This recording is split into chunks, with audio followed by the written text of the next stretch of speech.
মাদকের টাকা না পেয়ে বাবাকে মারধর করেন ছেলে। পরে আহত বাবার ছুরির আঘাতে মৃত্যু হয় একমাত্র ছেলের। বরগুনার তালতলী উপজেলার সোনাকাটা ইউনিয়নের ফকিরহাট এলাকার ইদুপাড়া গ্রামে ঘটেছে এই হৃদয় বিদারক ঘটনা। সোমবার দুপুর 12টা 45 ভুক্তভোগীদের নিজ বাড়িতে ঘটে এ মর্মান্তিক ঘটনা। পুলিশ ও স্থানীয় সূত্রে জানা গেছে, নিহত শফিক হাওলাদার দীর্ঘদিন ধরে মাদকাসক্ত ছিলেন। 3বার রিহ্যাবে চিকিৎসা নিলেও আর স্বাভাবিক হতে পারেননি। মাদক সংক্রান্ত মামলায় একবার জেলও খেটেছেন। চলতি বছরের 7ই অক্টোবর তিনি কারাগারে যান এবং 10ই ডিসেম্বর বাড়ি ফিরে আসেন। নিহত শফিক ছিলেন পরিবারের একমাত্র সন্তান।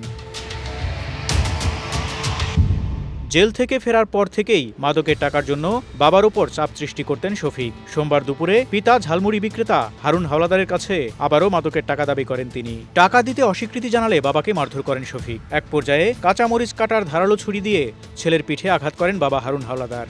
রক্তাক্ত অবস্থায় শফিক ঘটনাস্থলে অচেতন হয়ে মারা যান। ঘটনার পরপরই পালিয়ে যান হারুন হাওলাদার। নিহতের মা রাশেদা বেগম জানান, শফিক তাদের একমাত্র সন্তান ছিল। অনেকদিন ধরে নেশা করে ধ্বংস হয়ে যায় সে।